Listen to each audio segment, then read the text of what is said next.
Hello, everyone. Hey, guys. Howdy. It's good night. Excellent. Excellent. Doing well.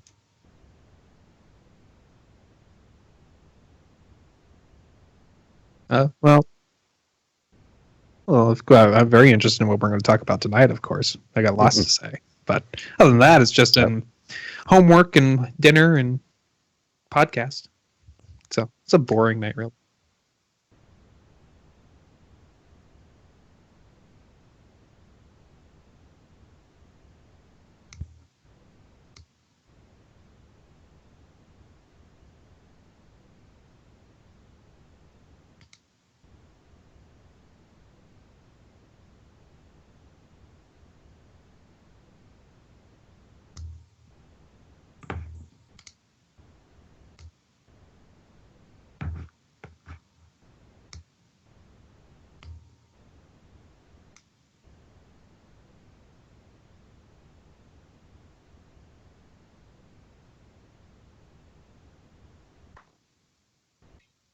Let's do it. Yeah.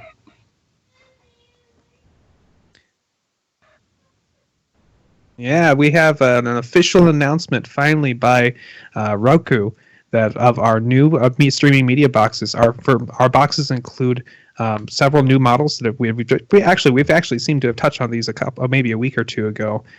Anything starting from as low as $30 for the Express up to $130 for the Ultra. These different models can provide a bunch of new features. Some of them are those features we've seen before, from the being able to talk to the remote to being able to have the earbuds in your remote, being able to have HDR recording and a bunch of it, and 4K streaming. The big news really for this is that we have a very inexpensive 4K streaming box in the Premiere and the Premiere Plus.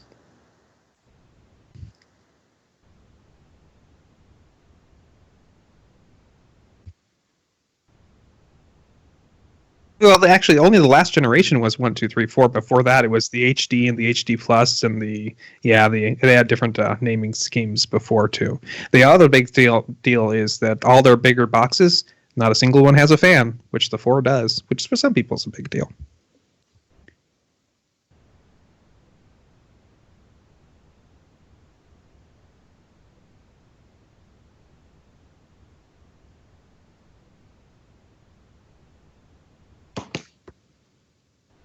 Hmm.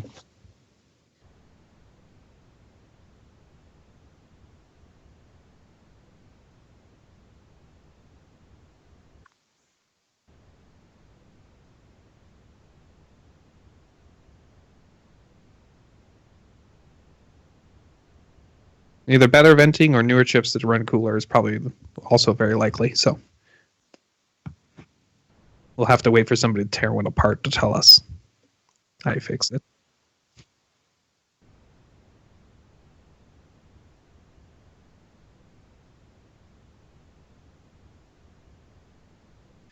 Oh, because you're an anti-proprietary button guy. Okay, so your blockbuster button on your original remote is not doing you very good anymore.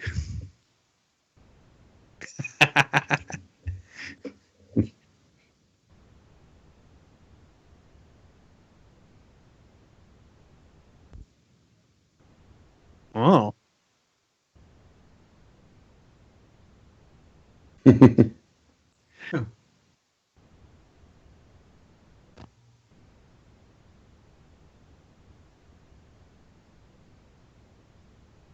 now you're launching Hulu.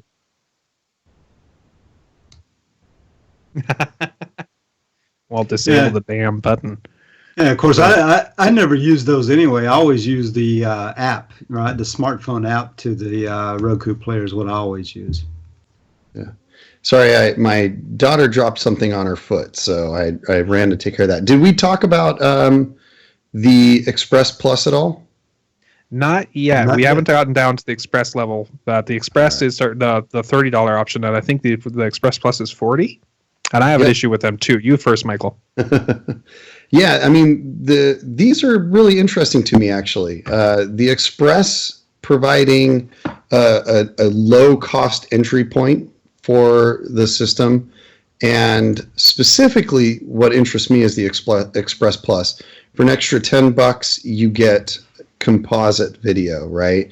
Which, if you guys aren't familiar with composite because it's been so long, it's pre-HDMI, pre-component.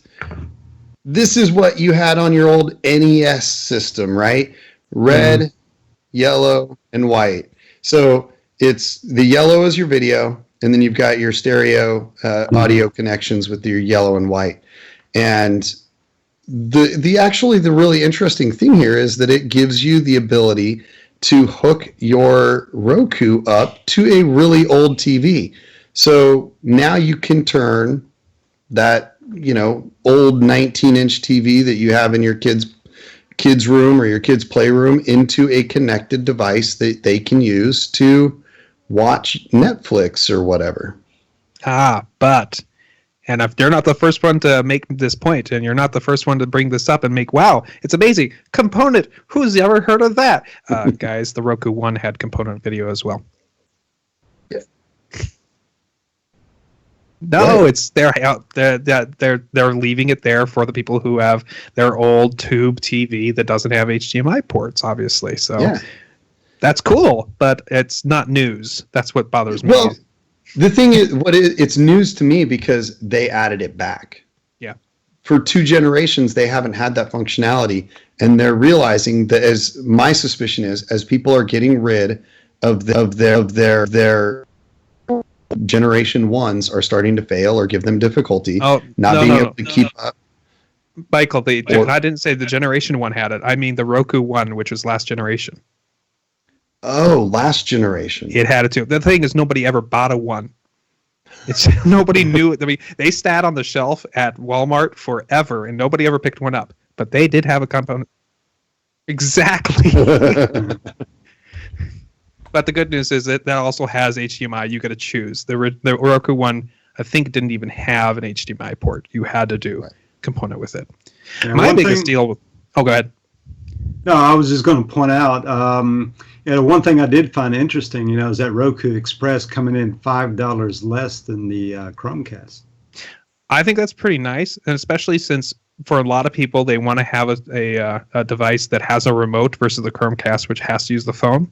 Totally get it. It's very inexpensive, but it uses IR, which means that little tiny kind of wedge you've got now has to get somehow in front of your TV, and it's so small, all the cables hanging off it, it's going to fall right back off of the back of the TV stand. I don't know. They should have spent. I would have spent $5 more to get a radio remote, but that's me. Yeah.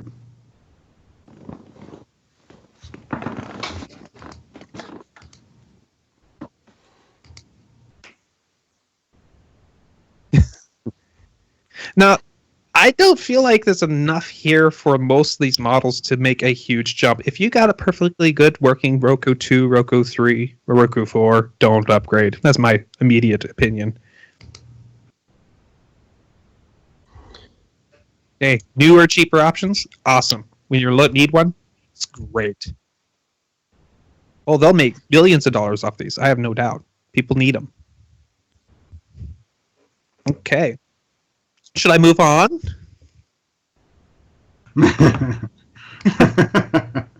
All right, we have a new story about a new option for Plex servers. Plex is offering a new beta program that allows you to run a Plex Media Home server inside Amazon's cloud. This is the service that allows you to go ahead and take your media and go ahead and store it onto your own server normally, but this time it's going to be served in the cloud.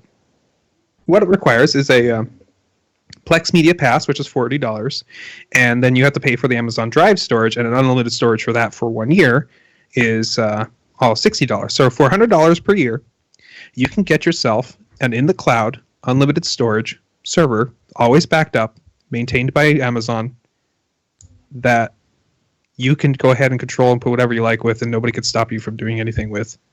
This is awesome.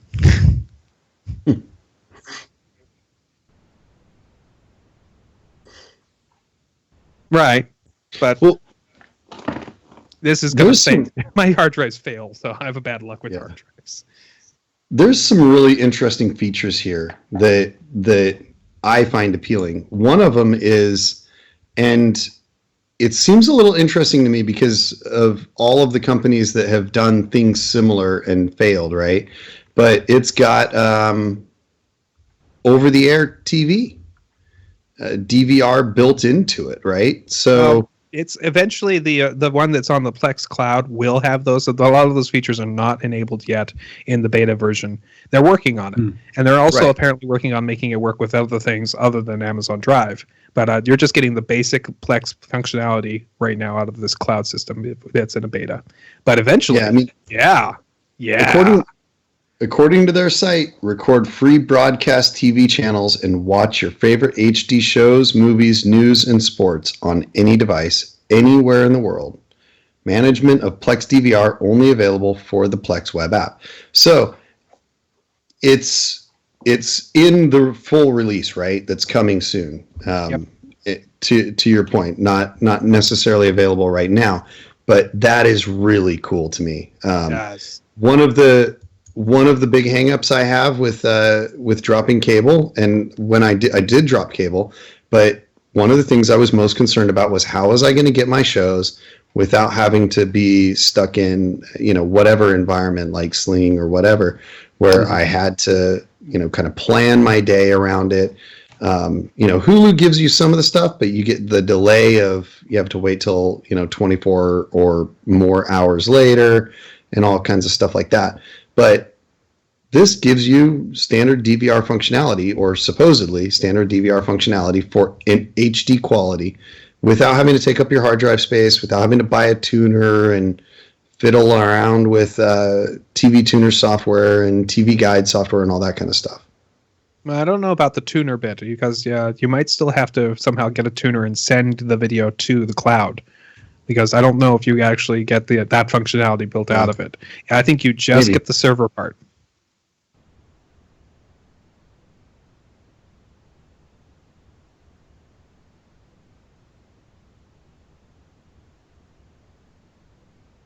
Mm-hmm.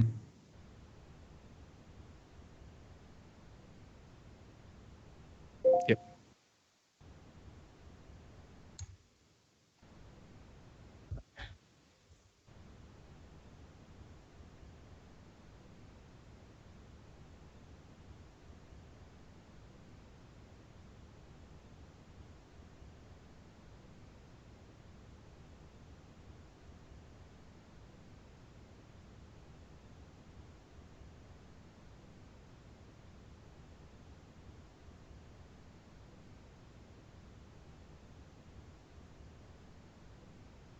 Yeah. Mm-hmm.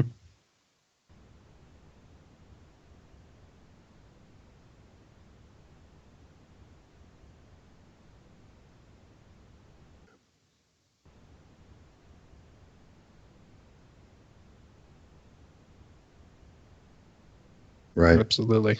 Yeah. Yeah, it's definitely interesting. I'm super excited.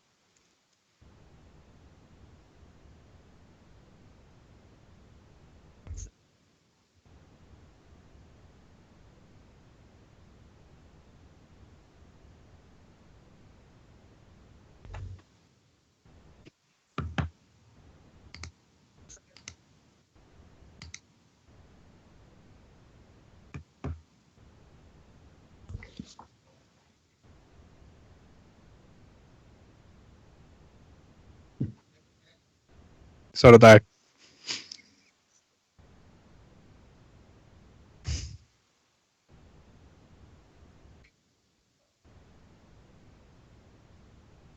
I sure hope that price is right. Because that even beats this story from Roku. That's amazing.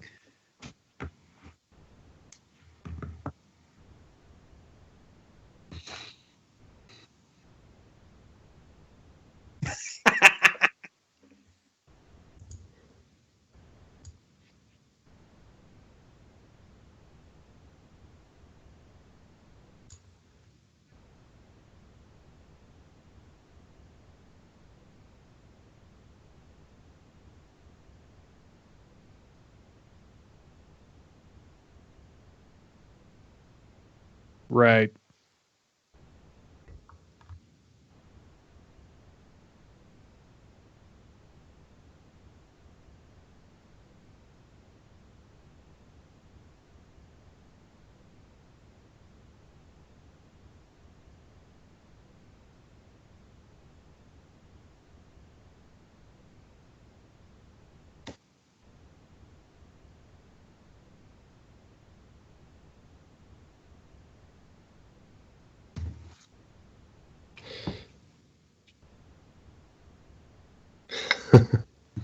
Yeah. I,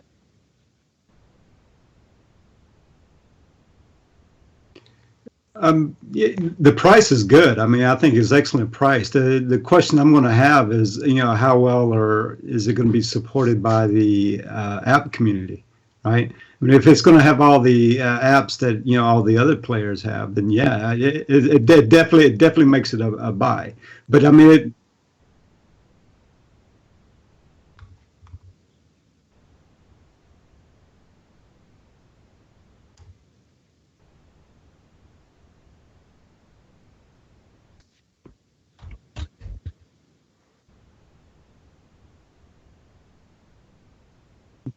so you'd be able to put Sling TV on here.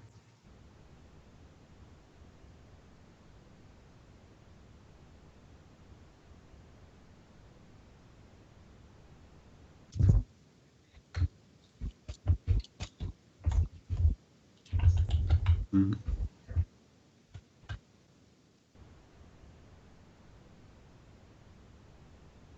Mm-hmm.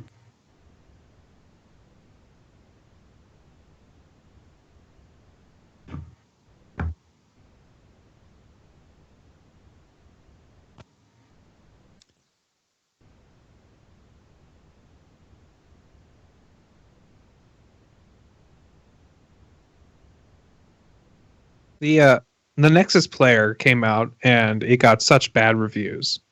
And I was looking at a possibility of getting one, but it's like, oh man, it is. If it's that bad, I don't know. Should I be getting one? Maybe it'll get better with software updates. I haven't decided, and I didn't know. So I was thinking, oh, don't worry, somebody else. I mean, come on, it's Android. Anybody can bake one of these boxes. Somebody else will come out with one. Maybe a little cheaper, maybe not as powerful, but it'll still stream TV. Maybe I'll pick one up.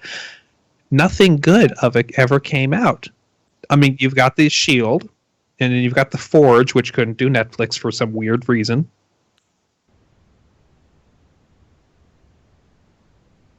And it's like, Mm-hmm. okay, we don't. Is somebody going to come out with one? And finally, we heard about this. And if it's at this price and it does 4K, why wouldn't you? I'm totally. I would seriously think of buying one. What Absolutely. do What do you guys think the chances are of perhaps maybe Google announcing something along this line on October 4th? I would guess that they are going to be announcing a whole lot, and TV is not on their radar right now. That's my You guess. don't, you don't think that they'll announce anything about Android If TV? maybe they would come out with a Player 2. I don't know. Really, I don't know. I just But maybe it's this is it. that's possible. Maybe this is it. Hey, we've announcing that we're releasing with a partner, the Xiaomi. Yeah, that could be absolutely.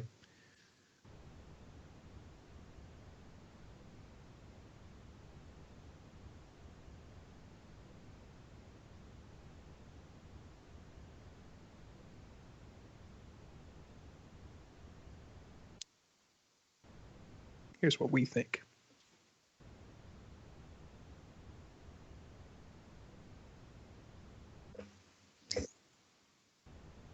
It's not saying much for the Nexus player.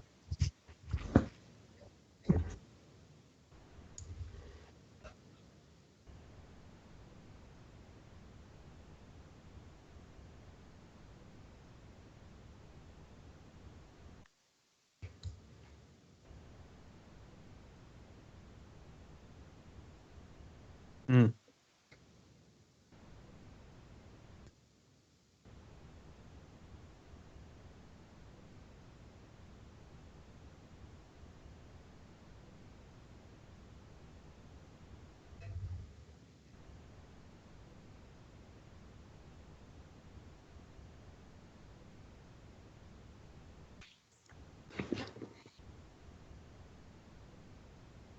Yep, that's true.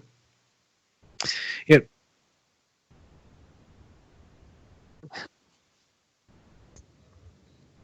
Yeah, it's a big deal. Yeah, but at 2 years ago, we've already gotten a lot better in our Wi-Fi networks. I mean, 2 years ago, networking on Wi-Fi was okay, and now it's even already a lot better.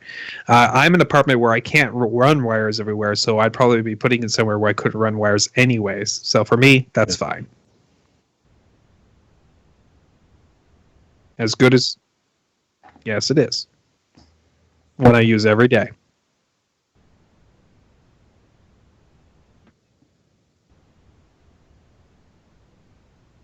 That's true. Yeah.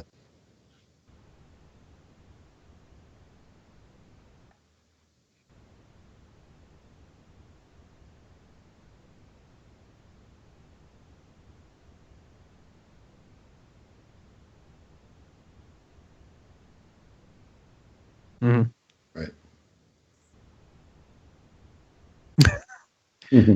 Well, yeah, I know a thing or two about it too. So I will say the AC band has made it better, especially for the higher definition streaming. Right. Yeah, But even at that, I mean, you still have issues sometimes. You know. I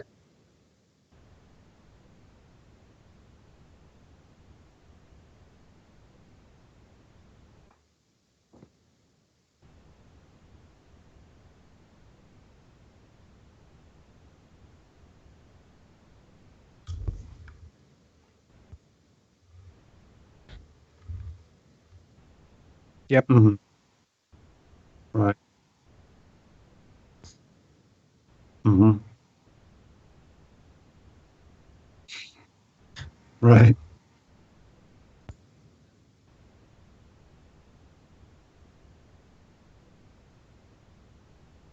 Yep.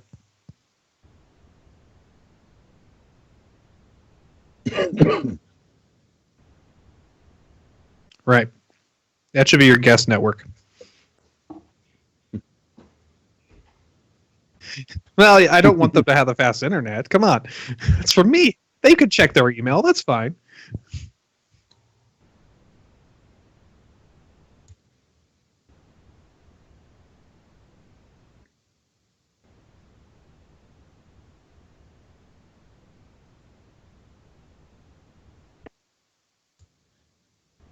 Yep.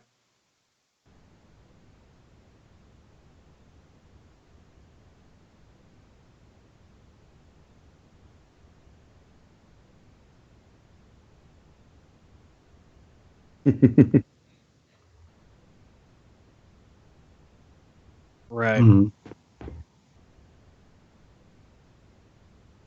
but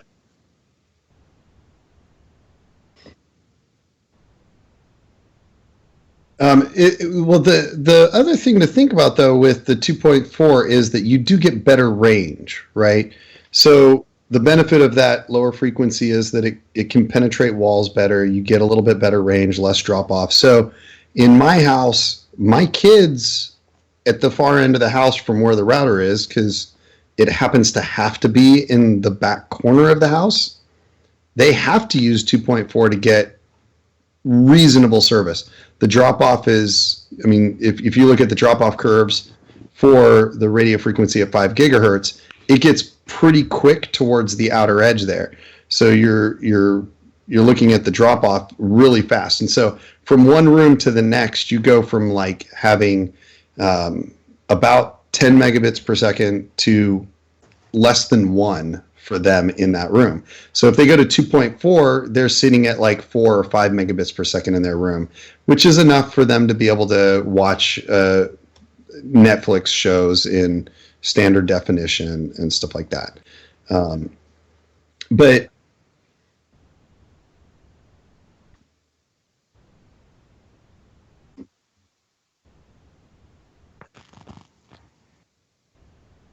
absolutely. Yeah, Yeah. and say similar to Matt, you know, I'm in a rental. I'm renting at this house, and so I can't run wires, and so I'm limited to where I have access to putting stuff. Now, I could definitely put in a range expander or set up some sort of kind of mesh network or something like that, like with the what is the Google hubs that they are capable of setting up or the Yeah, the yeah, most and popular then commercial version of that is called the Eero. yes, the Eero does a really good one. And so I mean there's options like that. They tend to be very expensive. I mean like $200 per access point. I've heard Yeah, that they've gotten better with this. They've needed some firmware upgrades and they've gotten better. right. But at the well, Yeah. repeaters. Every time you have a repeater, you half your speed. Just so you know. Yeah, and that's why I haven't gone that route because yes, I could drop it in there, but then I have that impact. So it works okay the way it is, but there's definitely, while I totally agree, 5 gigahertz if it's plausible, there are reasons to be utilizing that 2.4 in certain scenarios. Yeah, Just I use a repeater. You know, I've got my main wireless router up here in the office where I sit, and my wife actually works in the garage. She likes streaming video while she works in the garage, and so I have to set up a repeater, you know, in on that side of the house, you know, from here to there, right? So it's not possible that I centralize one because you know where the outlet comes in from the house here, and so I have to have a repeater over there so that she can get a good enough signal to where she can stream video. yeah. It works. It works well, but it's you know like you guys are saying, you know, still not ideal, but you know you can make it work okay.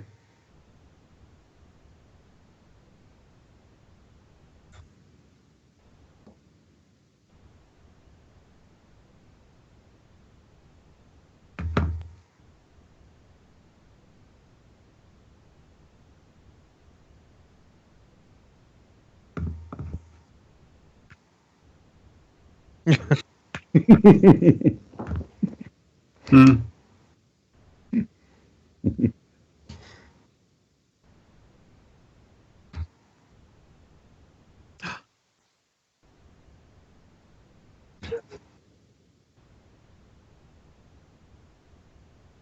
Oh,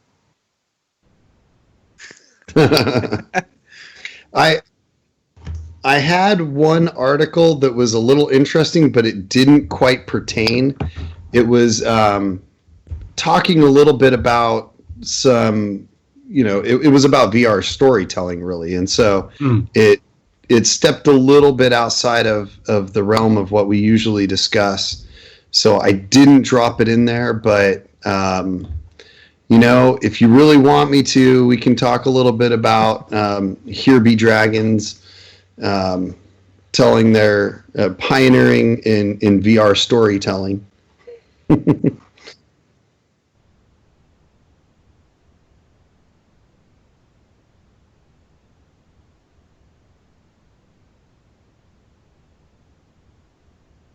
Yeah.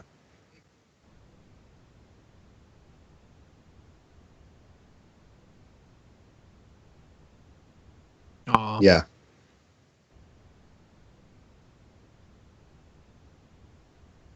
Hmm.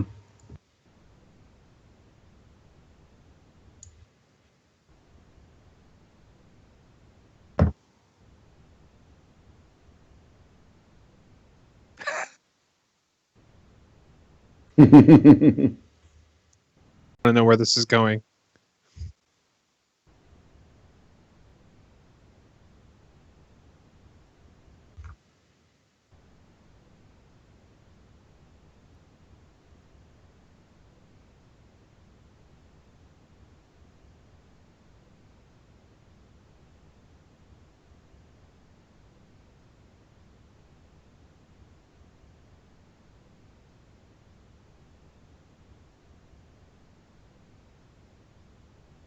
Mm.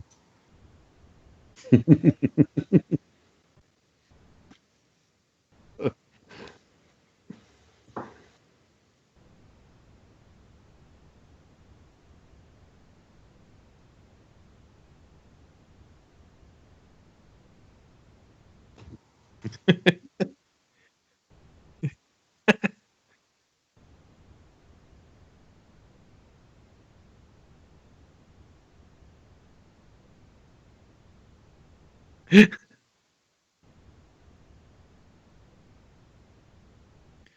don't know. It almost blew you away. Well, Oh,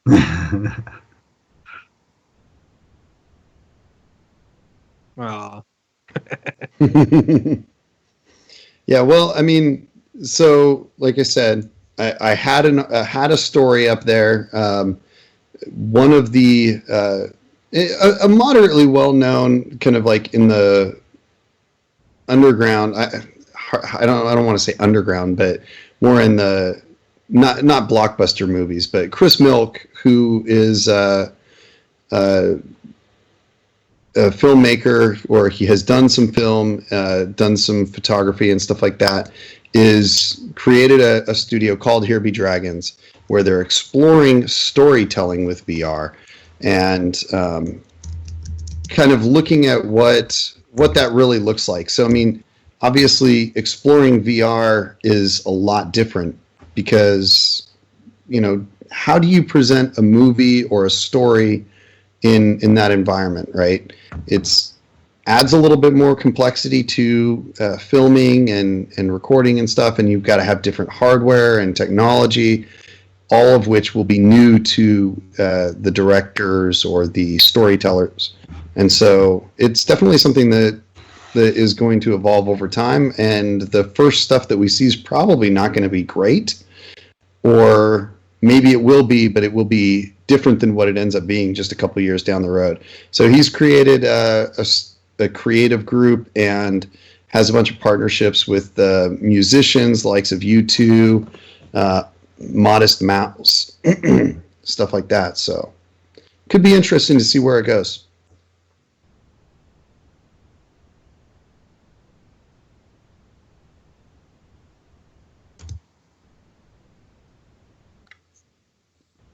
This is the beginning times for telling stories in 3D for virtual realms, and so we have a long ways to go until we find our great epic movies that are only in VR. So we look really excited to find out what those are. Yeah, we have a long way before we get to the holodeck. Yeah. Yeah.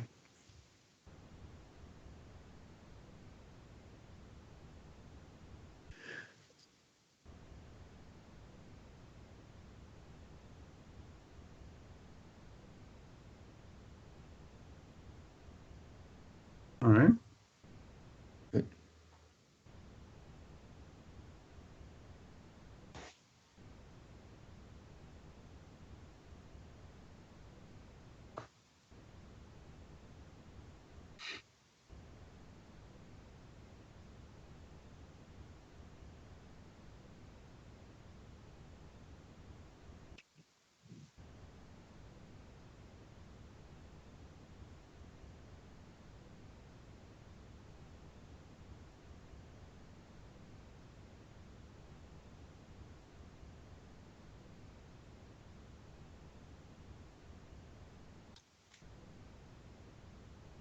PlayStation Vue, when I was using it, the thing that I didn't like about it is that the UI was just cumbersome, right? It was hard to find things, hard to find channels.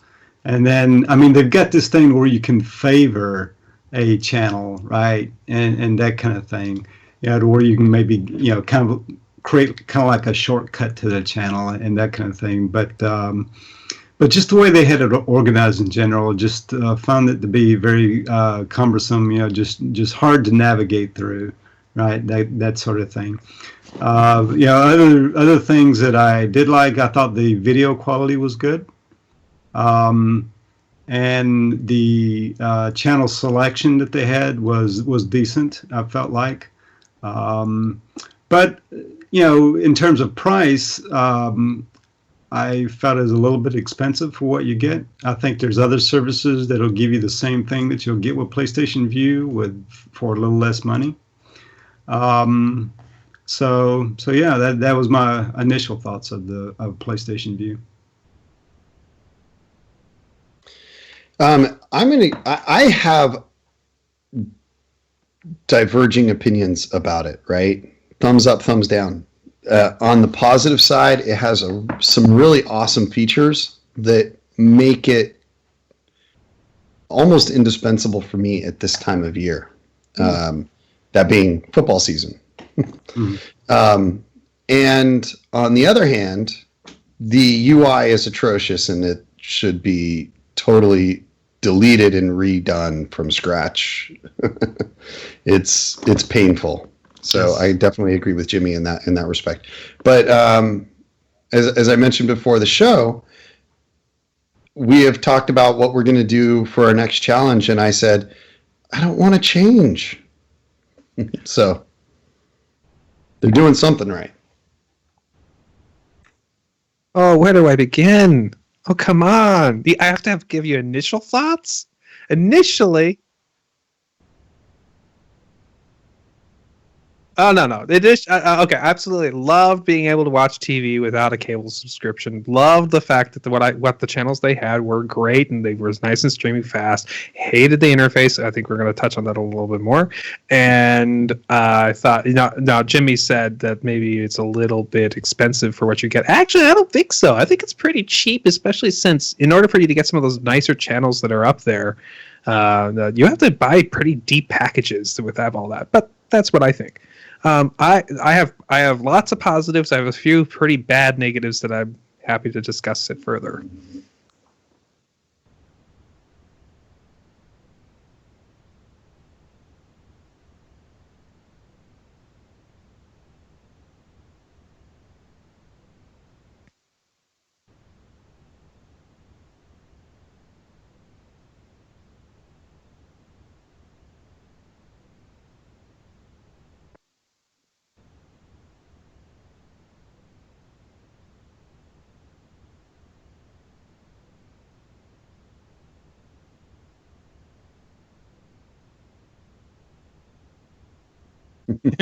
Yeah, absolutely.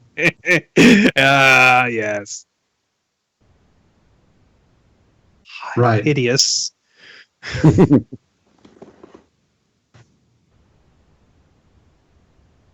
Right. Yeah.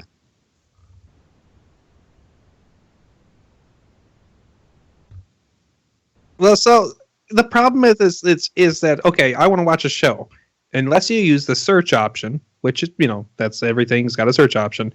If you're going to go browse to it, which I like to flip through and find my stuff, quite frankly, it's horrible. I mean, I gave you the live TV streams. Why are we giving us the live TV streams if we're not going to have a channel guide? If it really, part of me, I know I'm an old-fashioned guy. I like a channel guide. Like if I'm going to see what's on right now, give me a channel guide so I can see what's on now, what's coming in the future. I know you're supposed to get away from that. I don't care. I like channel guides. And then you should be able to go ahead and easily find all your channels that if you want to just flip through and say, oh, I want to go straight to the Disney Channel. You have to go through a menu, and you find that menu, and you see in that menu that there's only certain channels listed, and you have to go to another menu, sub-menu, to find all your channels, and then it's in a weird order. If you're in live, then there is a channel guide, and it is a useful way to get around and find the shows and the channels that you want. It's hard to find it, and it's... Yeah, I'd love to show me how to get there. The thing is, it's just an icon, and it's hiding, and you've got to navigate correctly to it and stuff. All right. So I have a question, though. I'd like to know what hardware we're using to watch PlayStation Vue with. I was using the Fire TV. Okay.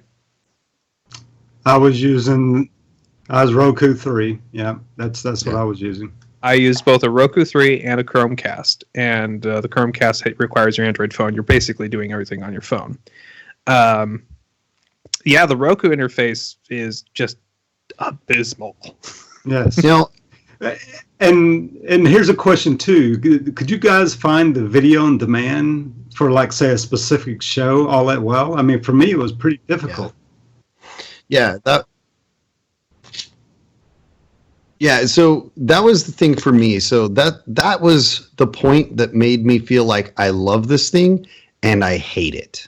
Okay, so I was watching the Boise State football game last week, and it started like 45 minutes late because actually, sorry, it started a little bit late, but it ran way over. Okay, so I'm mixing up my 2 weeks, but it ran way over. So it DVR'd it for me because I had told it that I like to watch college football. So it DVRs every single college football game for me, which is a little bit on the ridiculous side, but whatever. It's what works. That's how it works. You can't even say, I want to record this specific show. It's like, I want to record college football. Okay. Kind of dumb, but it works. Got me my show. The problem was that it ended when it was scheduled to end, which is pretty typical of DVRs. And it's a hard thing to do right. Normal DVR, you can say record an extra hour. So you can't do that in this case. So that's a deficiency. But I was able to navigate through the guide and find the show that was supposed to come on after and watch it. The problem is it took me 20 minutes to find the show. Literally 20 minutes to find the show so that I could watch the last 20 minutes of my game. You're a dedicated football plant. Yes. Yes. Yeah, well, Wow. that's fair. Yeah. I mean, after a while, you just give up and say, I'll just go to Netflix. Yeah. The other thing is, go ahead. It was great that I was able to finish my show, right? Like, this is a football game. It matters that I see it relatively close to live so that it doesn't get spoiled the end, because I'm going to see it on my, if I pick up my phone, I have a Google card that tells me the score. So it's like, I got to avoid the score, not hear my friends call me and say, did you see the end of that? And stuff like that. So it mattered that I saw it relatively close to real time, but it wasn't in real time. And so this met my needs perfectly. It worked great. It was very frustrating to have to look around for 20 minutes to find it. Unbelievable.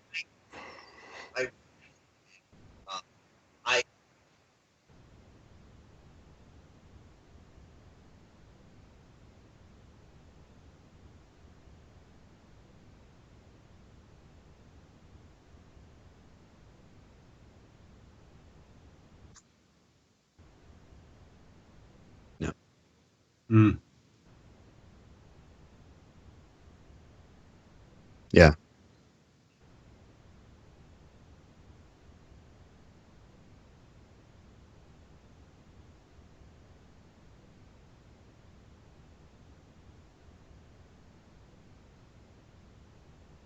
Right.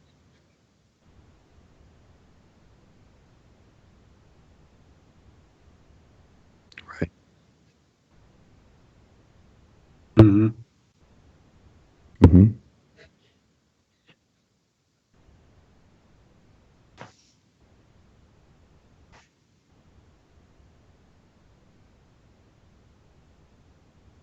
Mm-hmm.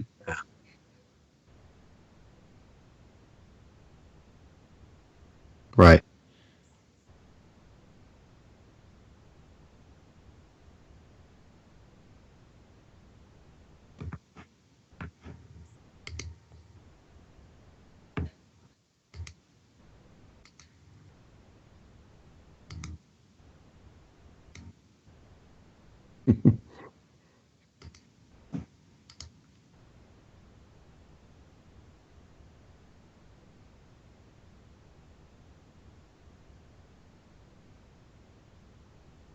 Yeah. Yeah.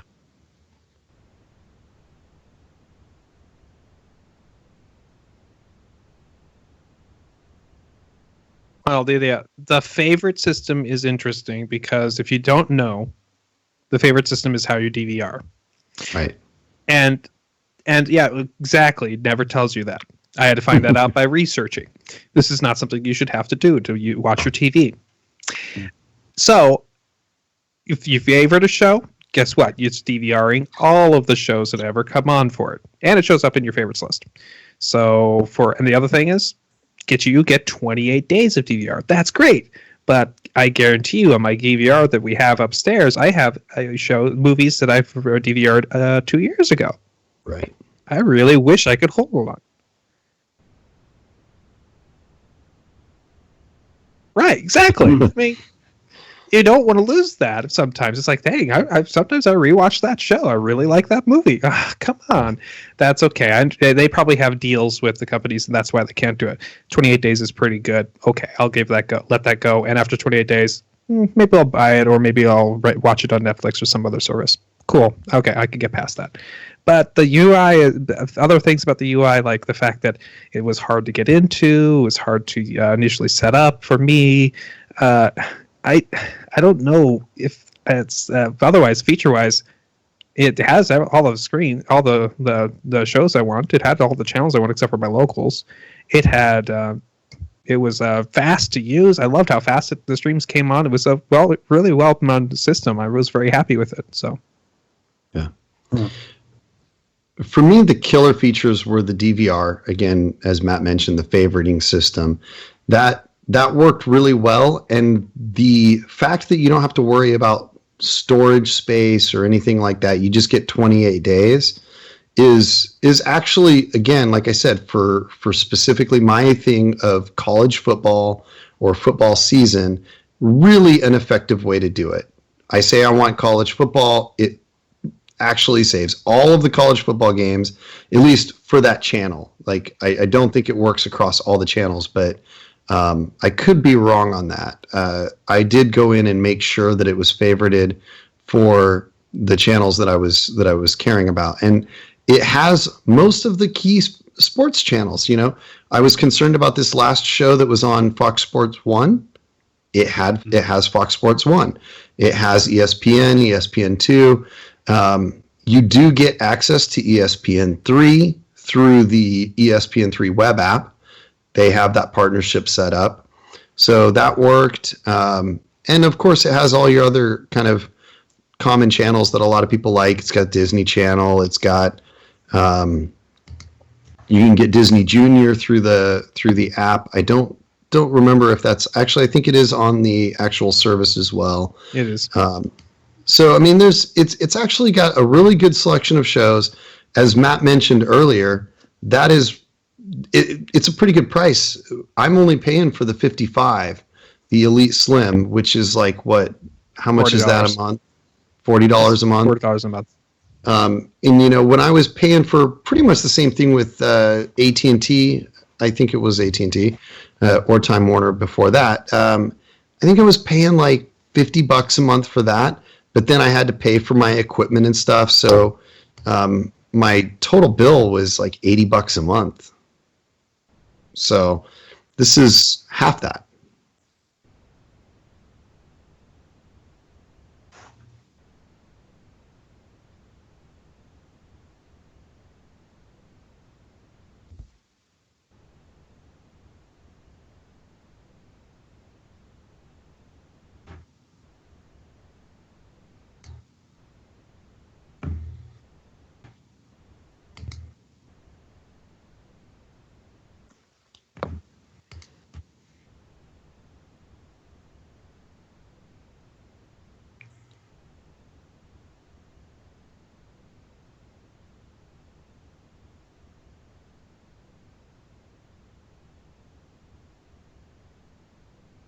Hmm.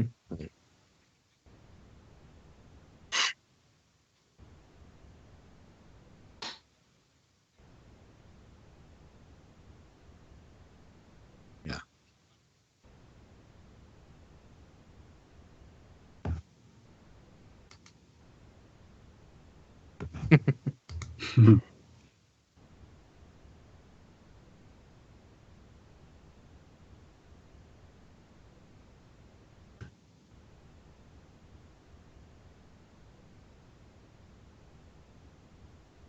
Hmm.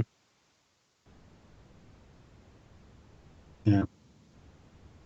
Right.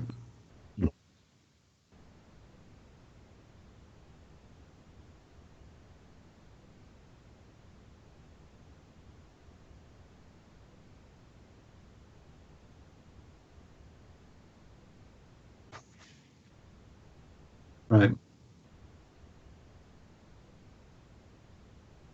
Right. Mm.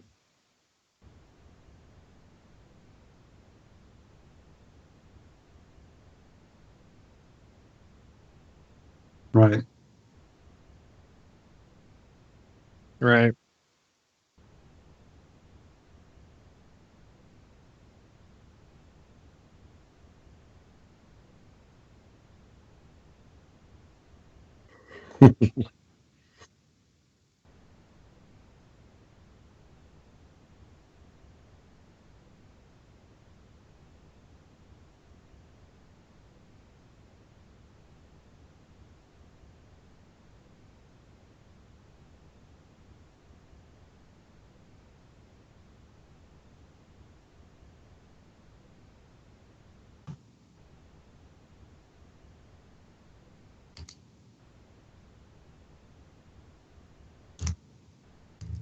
Yeah.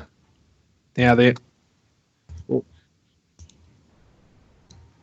Yeah, I mean, getting into that guide, that makes it a lot easier. So I think that might have been key for you. And, I didn't use it on the Roku, so it may not even be there. Yeah.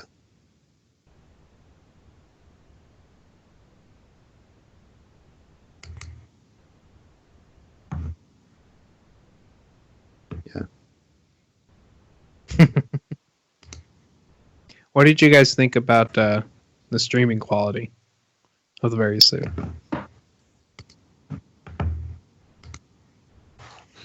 Yeah.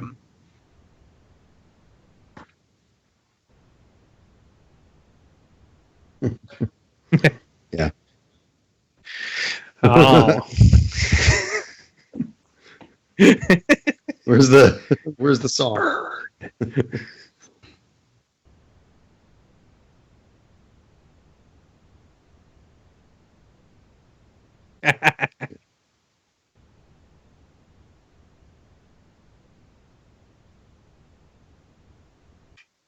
Yeah, video quality, streaming quality was good. Excellent, every bit as good as what you'll see, like say on Netflix or something of that sort, right? So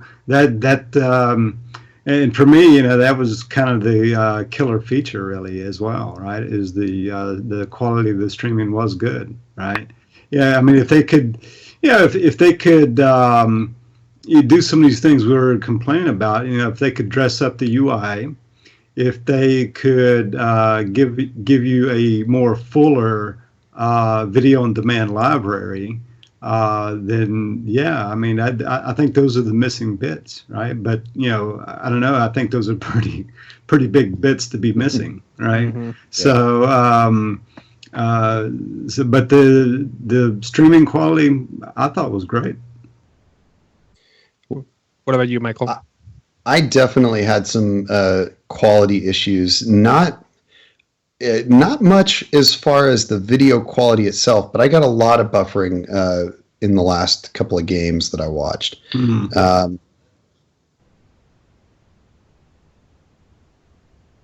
During the stream, yeah, it paused probably a couple of times an hour. So not like Hmm. continually, but it would buffer for a few seconds, 3 to 10 seconds, at least a couple times an hour, which, not the end of the world, but it was definitely a noticeable annoyance. I feel like I never ever get that with Netflix. Literally, I never have that problem with Netflix. Now, Mm. occasionally with Netflix, I'll get some video quality degradation. Mhm. So it seems to me like maybe Netflix is better at identifying bandwidth weaknesses in your system and streaming it at a slightly lower quality in order to accommodate your bandwidth. They did not do that. Quality always seemed very high, but the the buffering did happen.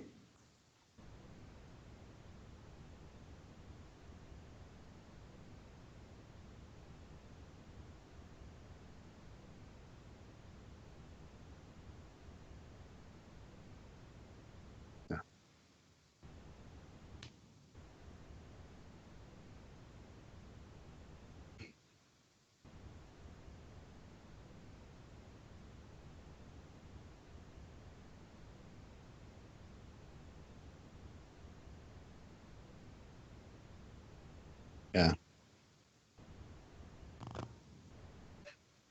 Well, yeah. And pausing it definitely did not fix the buffering issue. I mean, it sometimes it would come buffer right out of a pause, like a few seconds after a pause. Or like on other systems, you can pause to let it buffer, like kind of get cached, like on YouTube especially. I use that technique a bit when I'm having really bad connectivity. I'll pause it, let it buffer a little bit of the video, and then play again. And so that did not work at all with the PlayStation Vue. So I would start to get some buffering issues. I could pause it. I'd go get something to eat or something like that, you know, a couple of minutes of waiting, maybe 3 to 5 minutes, and come back, hit play, and it would go 3 seconds before it would start buffering again. It's like, I don't know, there's definitely some discrepancies, some issues in the way they're managing their streaming. They're not buffering well. They're not controlling video quality, making any compromises on video quality in order to get you a better connection. I have a bad internet connection here sometimes. Some days it's really good. Other days it can be pretty bad.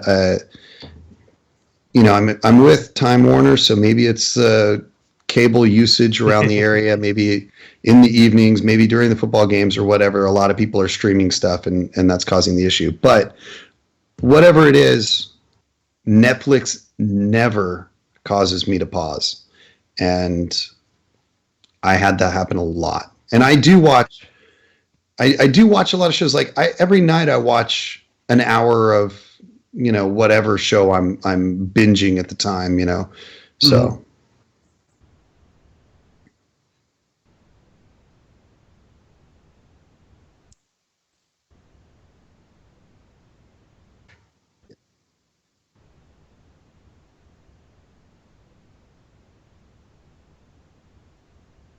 yeah.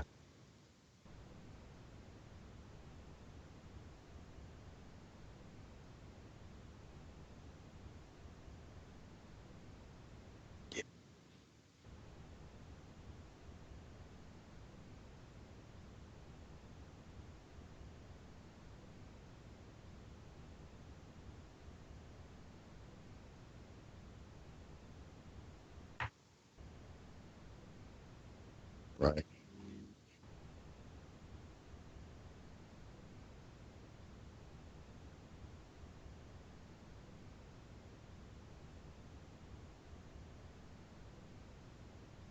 That's fair.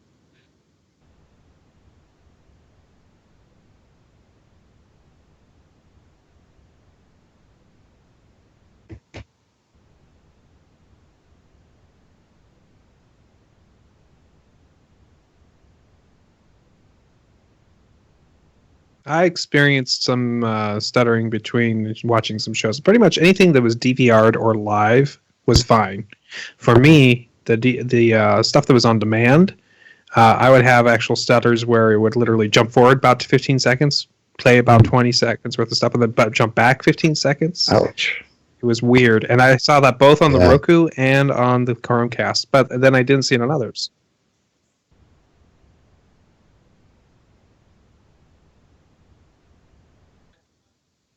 No. Ah,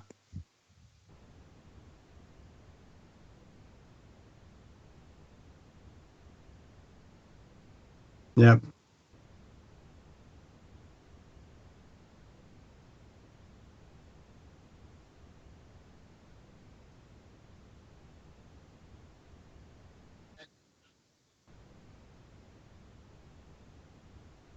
right. Yeah. That makes Yeah. sense. And my wife wanted me to make sure that let you guys know she found the one show that she could crash our Roku with almost every time. Cooking show on Food TV. I forget which one. She's just like, oh, let me show you this. Click, click, click, click, click. And then the screen would freeze. Then the box would reboot. She's like, isn't that awesome? It's like, yeah, that's awesome. That was the Roku streaming stick and the Roku 3. We saw it happen on both of those. Yeah. And then later, another day, she says, okay, let's do it again. And it was able to play it. So Don't know. Hmm.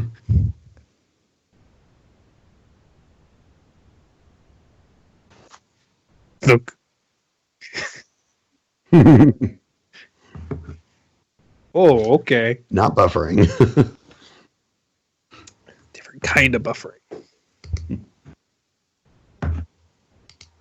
No, I think I did experience that once. What Matt is talking about on the video on demand, where it did kind of sputter a little bit.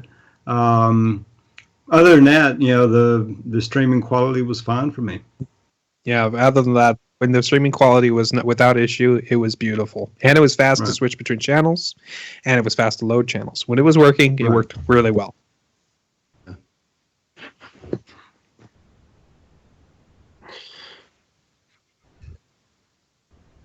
Mm. Yeah. I think I did notice that too a time or two on some of the live stuff. Yeah. Yeah.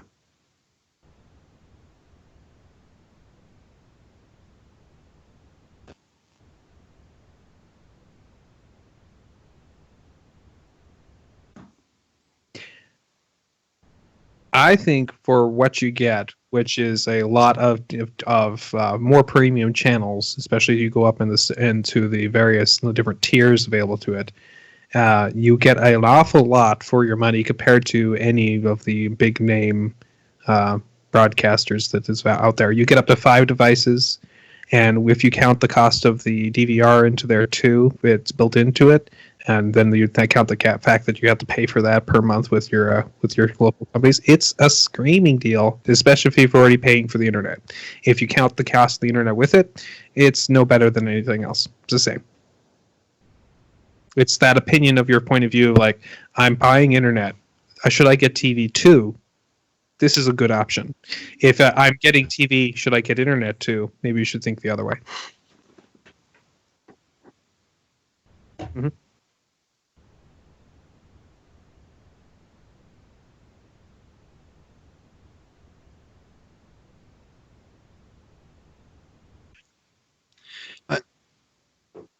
Yeah, as I mentioned, I mean, I feel like this is about half of what I paid previously for cable. If you factor in all of the equipment charges and stuff like that, it definitely has some disadvantages that I think justify it being a little less expensive. I mean, dedicated DVRs have some advantages that we've mentioned, like being able to keep your video forever. That kind of stuff, I think, justifies it being a little less expensive. But for the variety of channels you get for the price you pay, I think it's pretty reasonable. The issues factored in, there's no way I'll keep paying for this after football season's over, though. So I'm through with you. Yeah, I think both Matt and Michael making good points there. I mean, it depends on what you're comparing it against, right? So, I mean, if you're comparing it, to like say cable television, yeah, I think it's a deal, right? I think the price point is it's certainly going to be less than paying for regular cable television, or at worst the same price, depending on your market, right? But if you compare it to other streaming services, right, such as Netflix, Hulu, those types of services, it's a bit more expensive, right? And you can get a lot of the same shows like what you get on those services as to what you would get on this service. So, I mean, compared to Netflix, let's say that's, around $10 a month, to where, you compare to PlayStation Vue, which is what, let's see, the lowest package is what, $40 a month. So yep. You're talking about 4 times the price of Netflix, right? So so in that regard, maybe it's a bit pricey, if you're looking for comparing it to other streaming services, right? So I think it depends on what you're comparing it to and what you're getting it to replace, right? So if you're getting to replace cable television, I think it's a pretty good deal. If you're getting it to complement or be alongside other streaming devices, well, it could be a little, or streaming services, I meant to say. it can be, maybe it's a little pricey.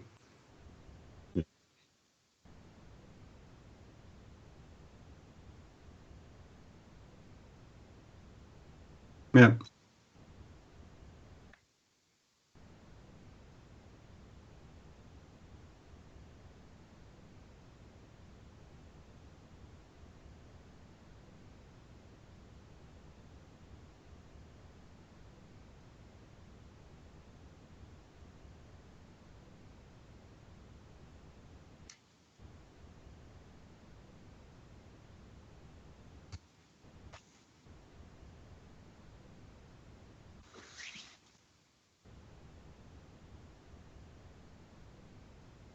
Mhm.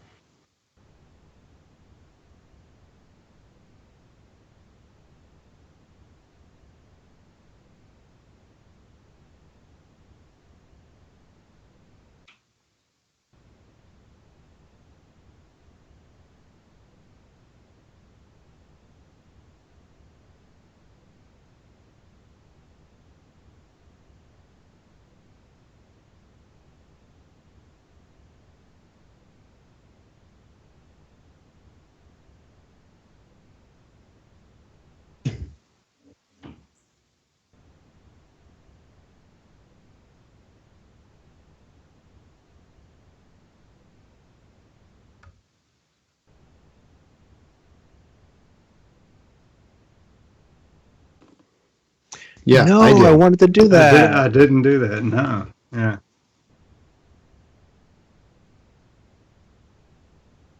I was able to, yes. So Fire TV appears to be the way to go, right?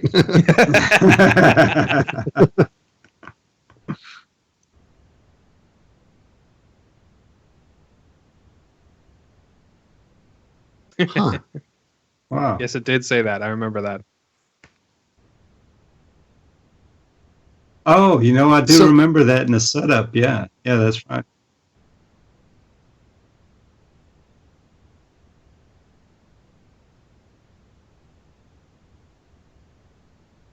oh yeah. Yeah.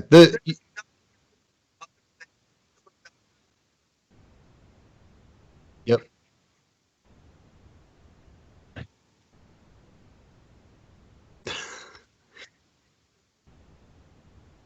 Yeah, you can add those add-on features. You can add Showtime or whatever else, right? And you can cancel your subscription, and you can look at the site that you already looked at when you registered. It's Congratulations. absolutely ridiculous. It's one of the worst experiences I've seen on a website for a subscription service ever.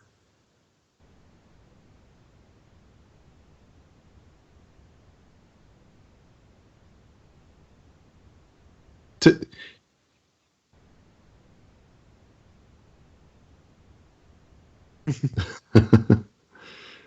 so so before we go there, I do want to mention that the profile thing is actually pretty cool if you can get it to work. So recommendations and favorites and all of that kind of stuff is based on that profile. So I was able to set up a profile for my daughters to use Mhm. and have their favorite shows showing up there with their favorite channels and the channels and stuff that they watched most recently, all the Disney stuff and whatnot.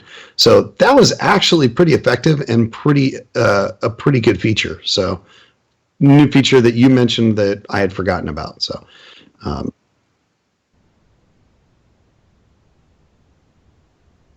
yeah,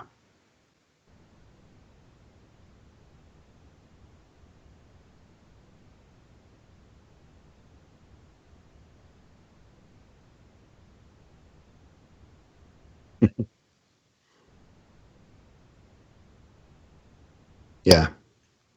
To be fair, I set that up and my daughters only used it when I left it on the PlayStation Vue on the channel for them after setting it to Disney Channel. So, you know, it's they would much rather just go to Netflix and pull up the show that they want to watch and watch it. And I mean, again, they can navigate Netflix's app. They can find stuff on their own. On this, it takes 20 minutes to find the thing you know exactly what you want. Yeah. Yeah, Netflix will have the character as the icon for their shows, Yep. right? Yeah.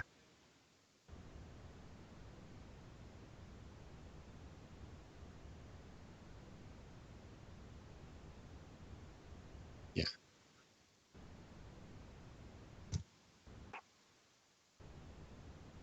Yeah.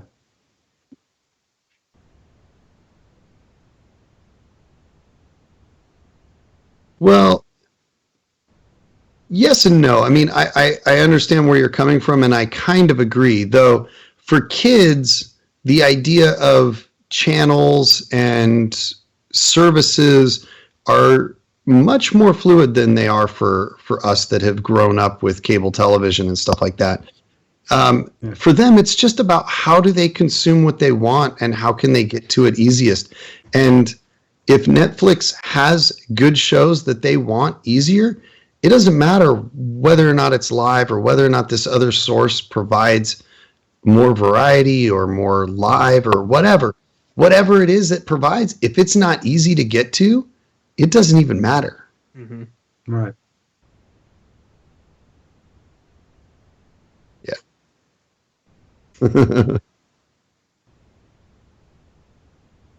Right. Yeah.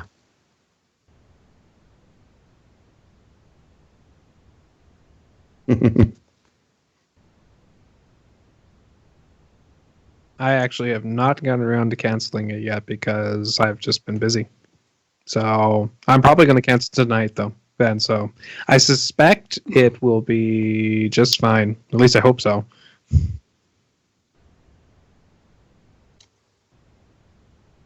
I have not yet. I plan on canceling tomorrow. Okay.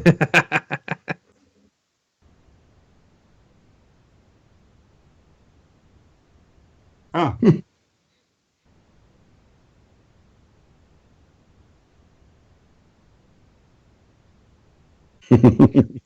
Hmm.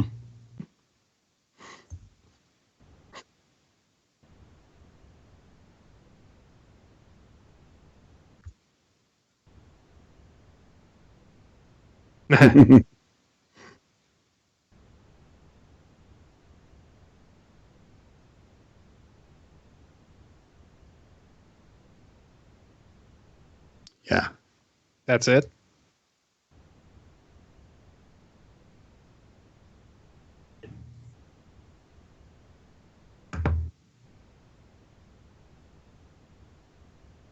Hmm.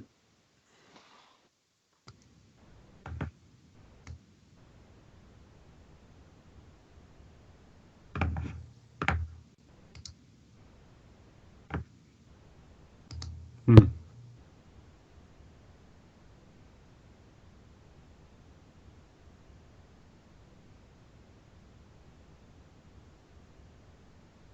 Hmm.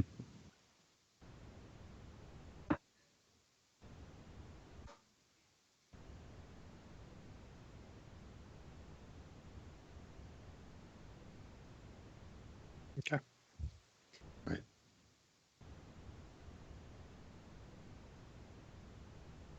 Hmm.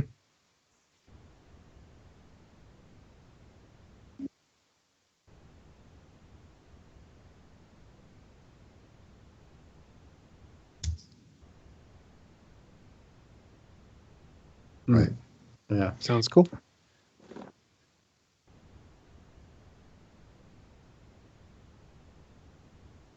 I, yeah.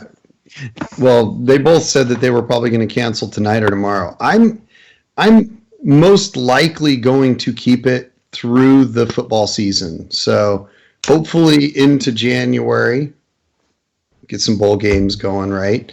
Mm. Hopefully into January, I will be watching Boise State on it, and it gets most of the games. I'm, Sling bothers me because I have to watch them live with Sling. I don't get the DVR functionality. And while there are definitely issues with the DVR functionality on PlayStation Vue, it works. It lets me time shift the half an hour that I need to be able to do because sometimes the game start at a weird time or whatever. but it's huge for me. I would not. I'm kind of moving into my final review here, but I would not be willing to pay for PlayStation Vue if I still lived in Boise. I would just go down to a bar or a sports bar or something like that and watch it there.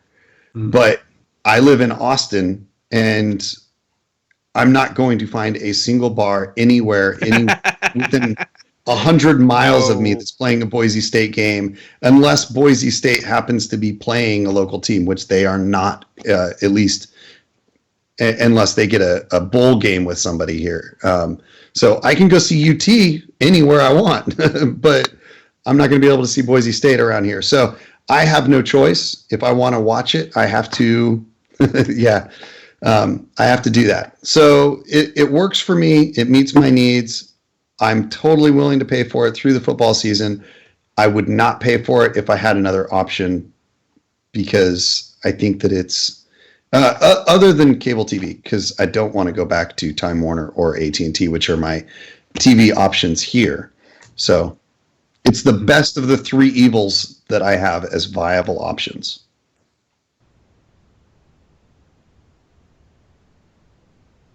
It's a thumbs up if you're in the unique niche situation that I'm in, like college football, but can't get your local team where you're at. It's a good solution, assuming that they're on the channels that they have here. I suspect that probably just about everybody else, you can find a better solution out there. So for everybody other than me, thumbs down. I'll go ahead and give it a thumbs to the side, because they need a lot of work on their little issues. But this is a diamond in the rough. It needs to be polished. It needs to be freshened up. If they could do these things to fix these little issues that aren't so little, but they're issues that are not related to the core service being so good, they can make this happen. This could be a really good solution. I don't know. They just need to keep working on it. So it could be good. It could be good. That's my review.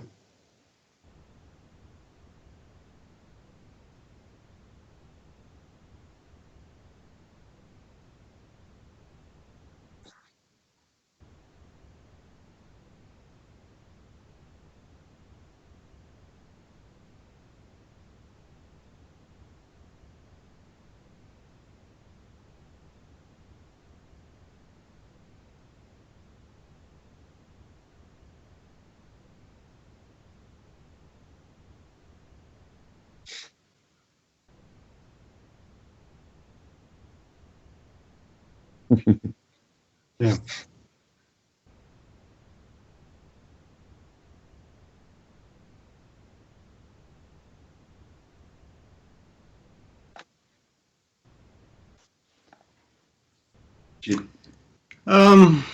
Okay.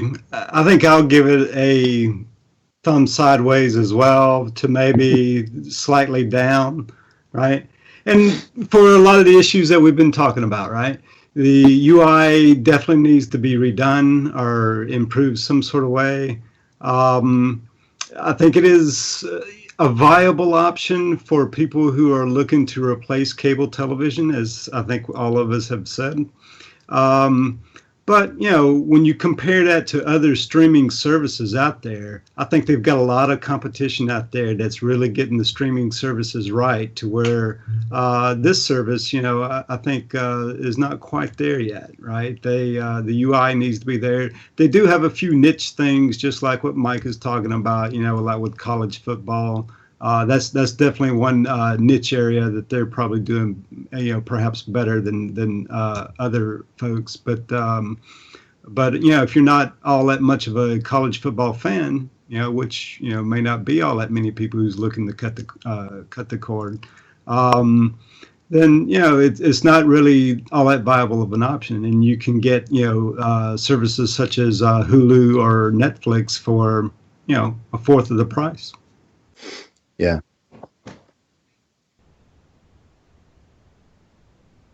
No, I don't think so. I don't think this was going to be it, right? Yeah. Yeah, Yeah, to me, I could change my mind if they improve things. I could be swayed back, right? No doubt about it. And I see the potential there, right? It's just in the state that it's in right now. Um, yeah, I mean, I just think they got competition, and they just need to clean up that UI, and you know.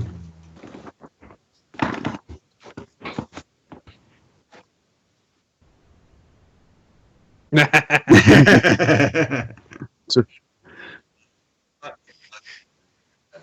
to, No, no, to let me don't pay us to change our throw one minds. more. Yeah.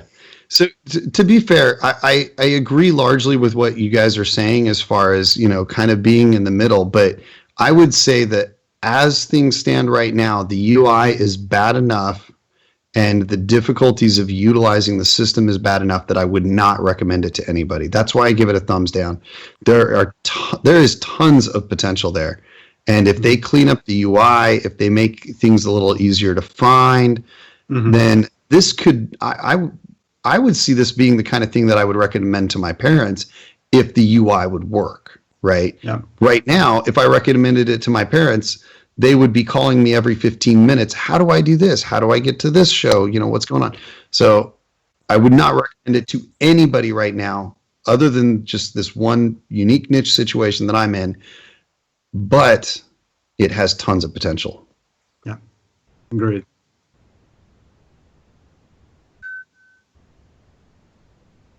Hmm. Right. Right. Yeah.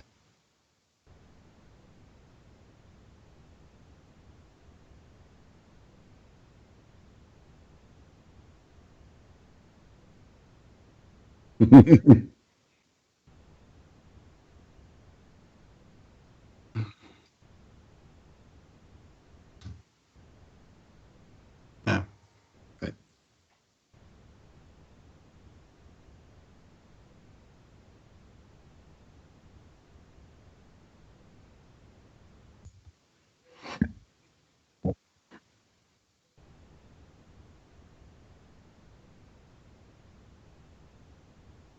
I'm all for it. Let's try something else. I actually have something in mind. I think the next thing we could try would be Sling TV. I'm all for it. That sounds good.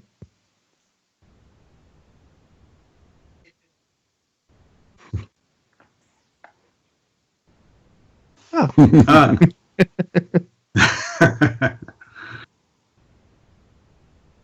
Aww. Please It's a come back. puppy. Oh, but it's a puppy.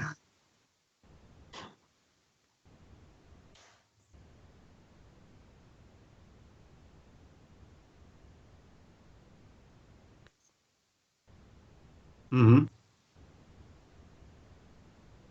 Wow. That's a really low bar for a Sling to be under.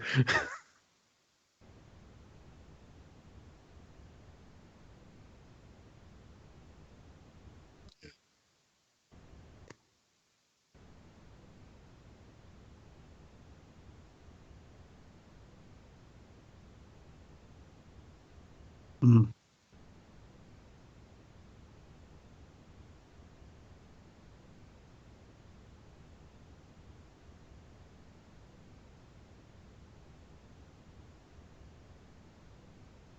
How long did you say it's been?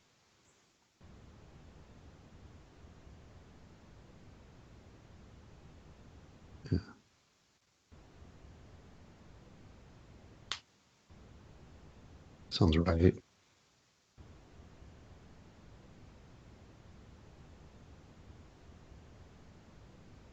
Okay. Yeah. Mm. Well, and I mean, Sling has only been like fully out, right, for like 1 year or thereabouts. So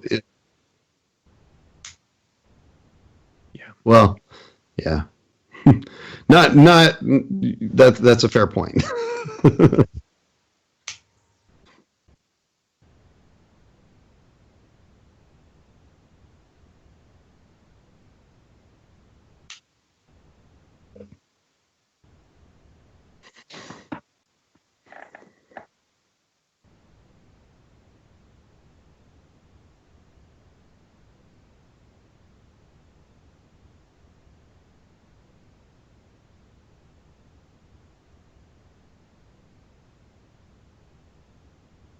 I'm all in. Let's do it. Yeah. Yep.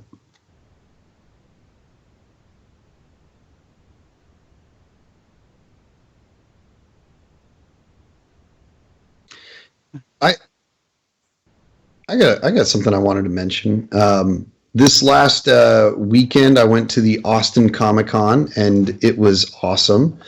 And can see a little bit of art back here behind me that I got there.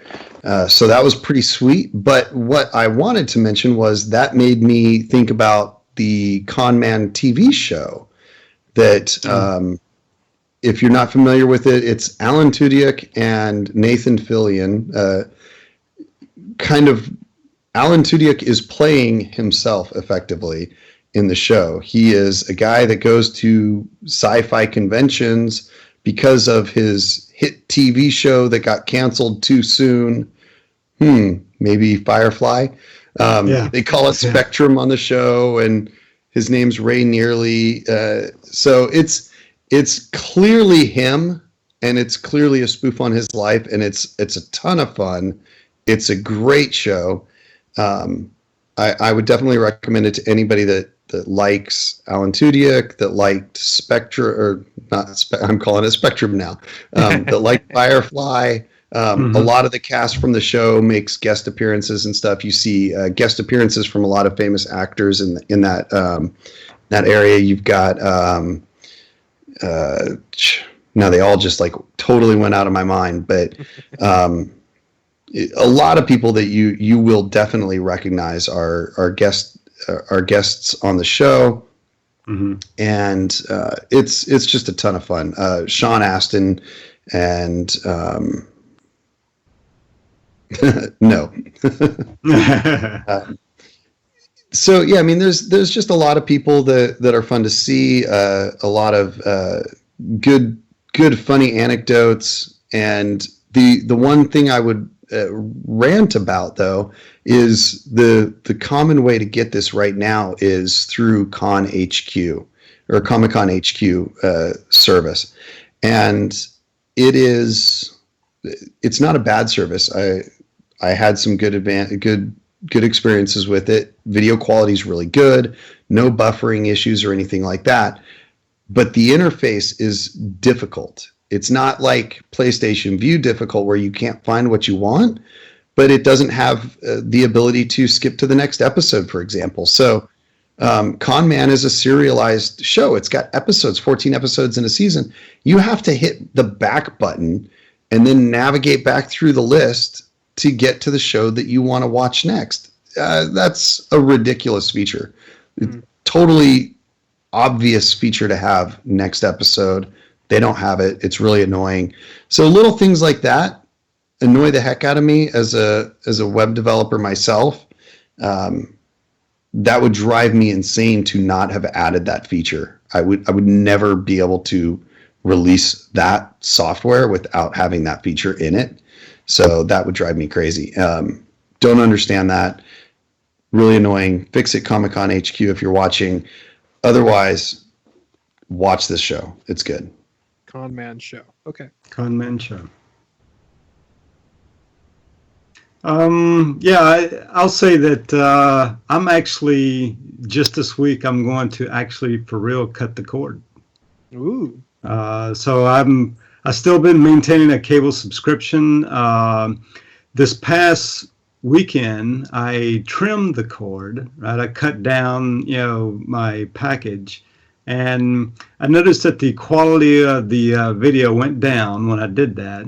Interesting. And so the quality of the video went down, and I'm only saving about maybe like $10 a month, right?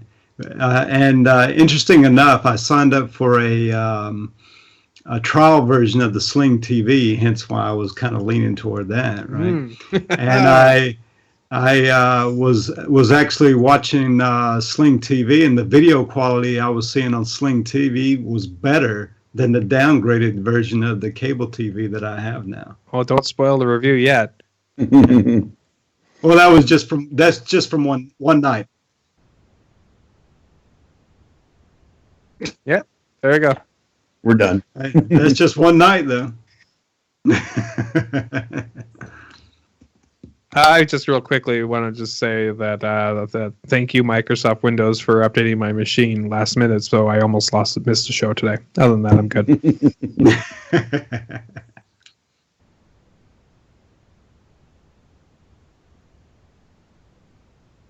No, I was busy helping my son with his homework. So and then as soon as he was done, no, today. No, this morning I was just busy making him breakfast. So But see, if you were in the walled garden like me, you would have control over when the updates happen. yes, I suppose I would. That's okay. I mean, this machine is running Windows because it needs Skype, and so. I should mention the fact that the Conman show is probably TVMA.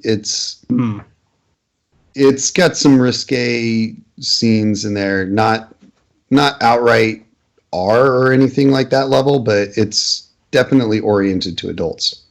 Okay. Just don't watch it with kids in the room. Some episodes can be pretty iffy.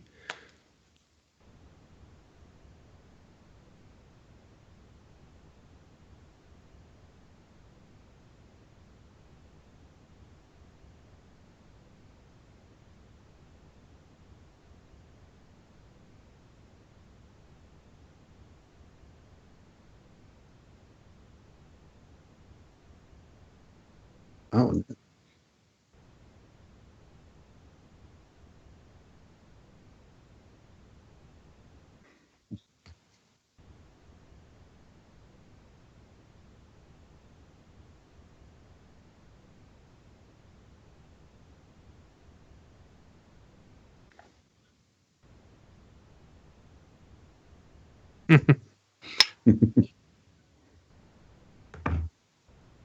Right. Yeah.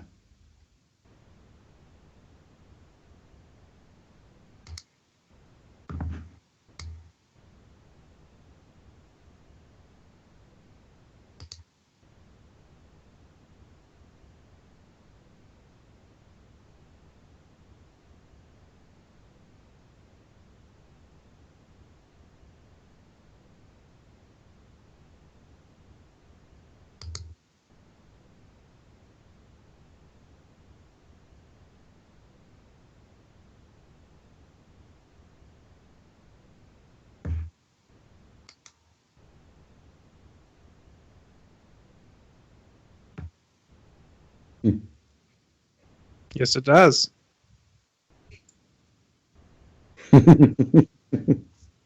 Yep.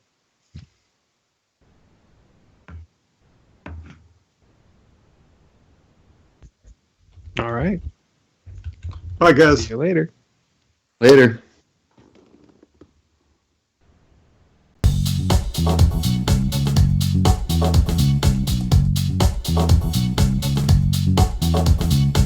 I don't know. What Yeah. would you talk about?